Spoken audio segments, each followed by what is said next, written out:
Hey guys, I'm Colwen. Got another toy review, and I'm surprised nobody noticed the lead up to it. Did I break my phone? Okay, no, it's good. That would have sucked. But this is Tenchi Muyo McFarlane Toys Ryoko, and it came out in 2000. Tenchi Muyo is a Japanese anime, takes place in Japan, featuring this guy. Tenchi Masake. This is Tenchi Masake in Jiraiya battle armor. And unfortunately, I've lost most of his accessories. You know, he's got a darker skin tone than in the cartoon. He's got these weird puffball things. And he's kind of looking like a Japanese samurai kind of guy, but with no armor. He's got rubber cape back. Okay, well, I mean, these guys are my original figures that I got back in like 2004. 2002 actually. I got these guys back in 2002. So yeah, they're getting a little old. His hips are universal joints, backwards in and out. He's got a thigh swivel here. He's got an ankle rocker. He's got a thigh swivel here. He's got an ankle rocker there. Got shoulder swivel. Nothing at the elbow. His wrist can rotate. He's got this shoulder, nothing at the elbow. His wrist can rotate. He had his own nice display stand. He had a effect part for his Lighthawk wings. He had the sword Tenchi Ken. And he had a combat enhanced version of Tenchi Ken also. Fortunately, as we all know, Tenchi Muyo, he doesn't matter. That's the entire joke of the show. One day, I wouldn't mind having a Marvel Legends version of Tenchi Masake, and I'll probably send that particular Tenchi Masake sitting right next to me to Viet Young to get it done. Who is Viet Young? We will get into Viet Young when we talk about that figure in a moment. So, taking McFarlane Ryoko off her display stand, this was, at one point, her laser sword. It got damaged and ripped apart, and this is what's left of it. Then again, this may also be a random lightsaber from a Gundam. I'm not sure. Probably random lightsaber from a Gundam. But Ryoko was a space demon pirate woman, and she is original waifu. Oh, my original anime crush. I admit that so much. Very well drawn character, and this is her rendered in three-dimensional. She got the nice sharp pointy nose. She's got the big old ears, the nice big floofy hair. Yes, I did paint this up a bit when I was younger. Nice molded in shoulders. They did do a repaint of this one. Come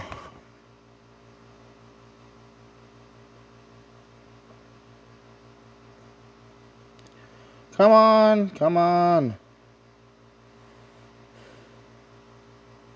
There we go. That works. This is a picture of the dark blue Ryoko figure, and I would love to get hold of one of these one day, mint in package, and never open it. Yeah, that's not her original sword. She had a different sword. It probably may have been this one, but I'm not sure.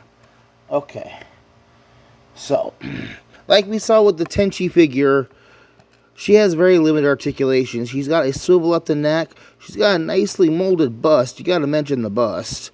She got an elbow swivel. Nothing at the wrist. She got an elbow swivel here. She got a nice waist bend. She got a thigh swivel there and a thigh swivel there.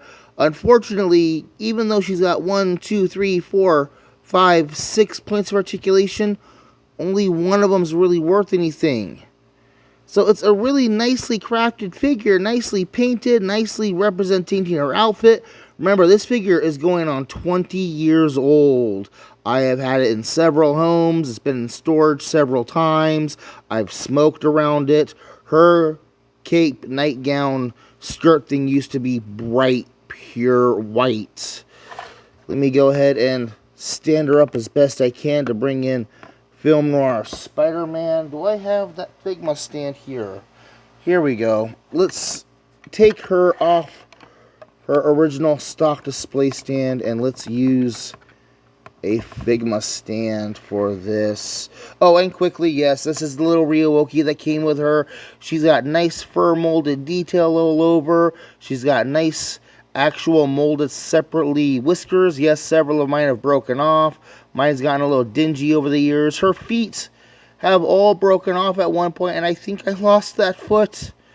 So I've glued her to a little base stand thing to help keep her together. I know it's kind of sad.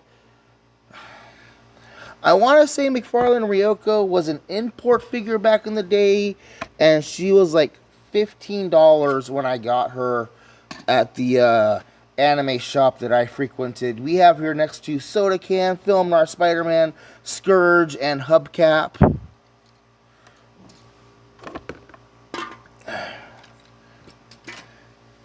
And so, just like the Tenchi figure, she's mainly a statue. But it was at the time the only way to get a good Ryoko figure. You could have gotten the Barbie doll one, which yes, I do have.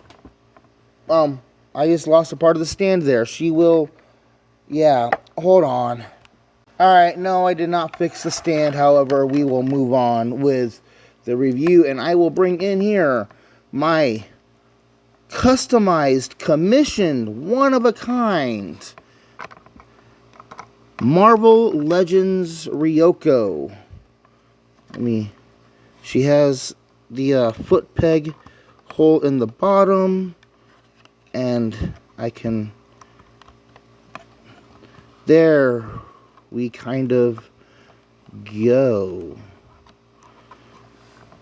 And as you can see, she is about the same height and dimensions as our McFarlane Ryoko here. Let me bring in Film Noir Spider-Man. Bring in Scourge, Soda Can, Hubcap.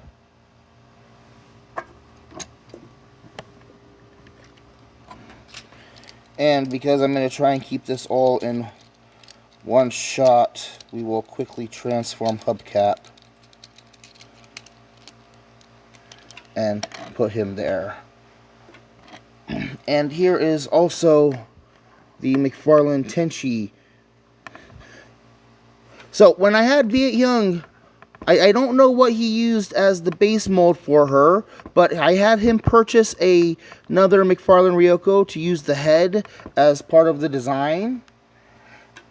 He molded in the shoulders, he molded in the bust and the outfit lines. He took the skirt from the original,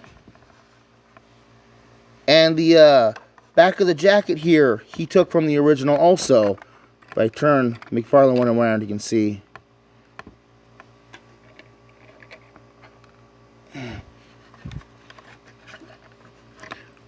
Articulation-wise, she's got basically standard Marvel Legends articulation. She has a ball-jointed neck.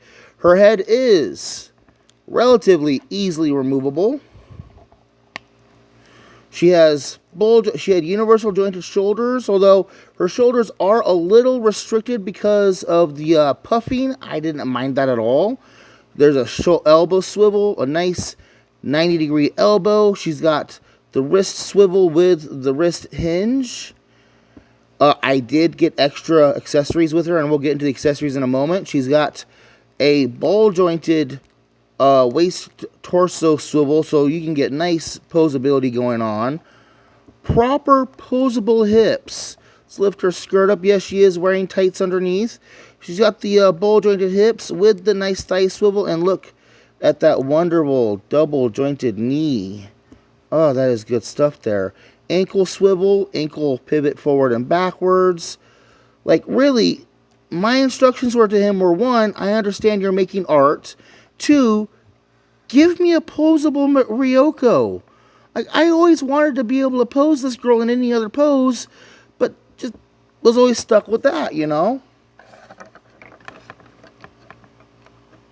Let me go ahead and peg her down on her stand, and we'll get into the accessories that I purchased along. Oh, come on, come on.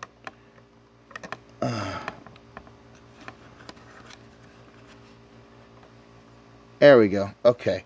Really, her only restriction to posability is she's got the big old hair sculpt going on, but you know, that's how it is.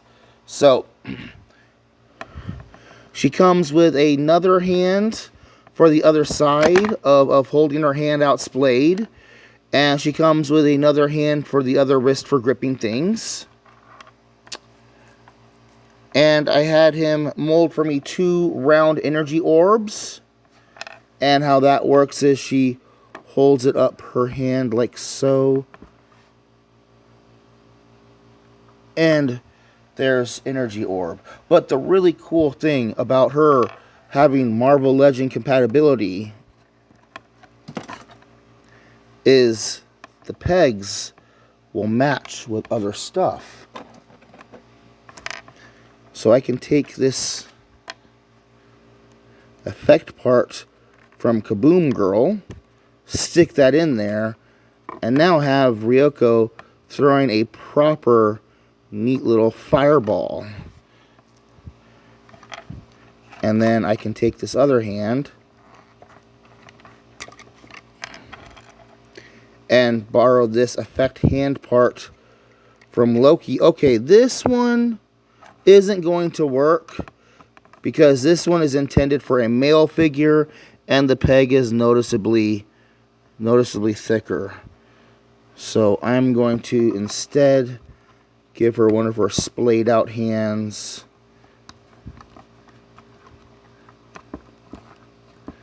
And go ahead and give her a lightning ball to hold up. And there we have Ryoko with her cool effect, my Marvel Legends Ryoko with her cool effect parts.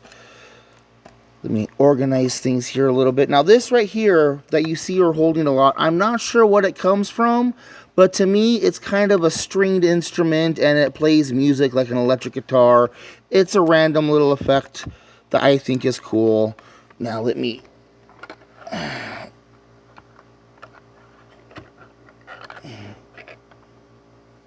get her up here. And now we're going to come and talk about my Mona figure. Who is Mona?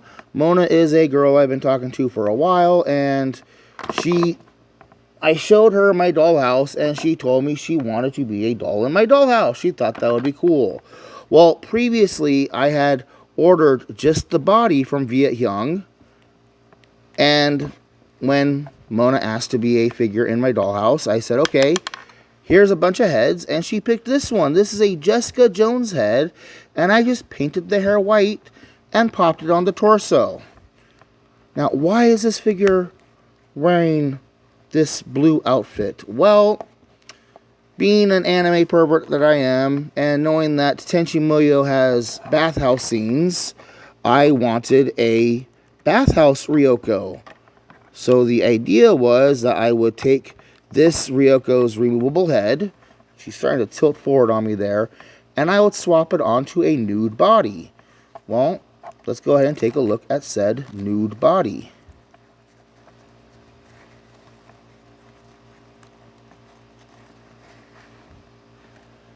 And here we go.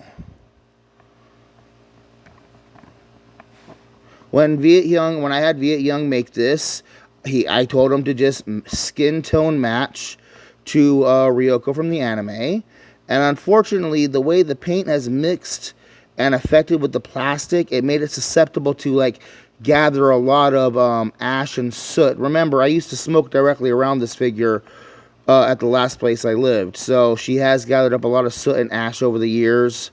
I could probably... Oh, here we go. Yeah, I could get in here and gently...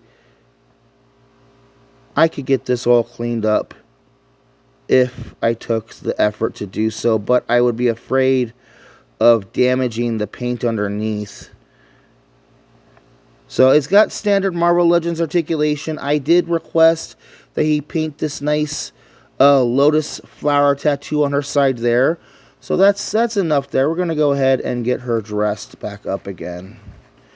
The dress here I actually got from a 99-cent store package of Barbie doll clothes.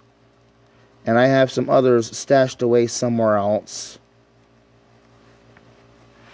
And we can get her shoes back on also. So yeah, this has been I'm Takare. I have been talking about McFarlane Ryoko with my Marvel Legends Ryoko and Marvel Legends Ryoko bathhouse nude Ryoko body with custom head. I hope you guys enjoy checking these figures out. I'm probably gonna try and keep Ryowoki in the background if that makes you guys laugh. However, okay, be that way, dear.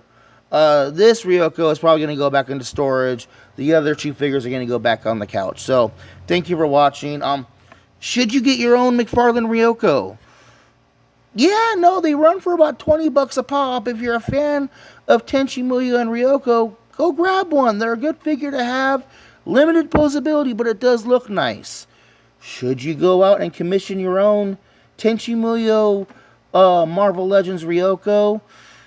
She did cost me about 120 bucks with shipping, and then the nude body with a couple extra hands because I got fist and grippy hands over here also. I want to say it was like 40 bucks. I think Viet Hyung does good work on his figures. I have just not treated these figures very well over the years.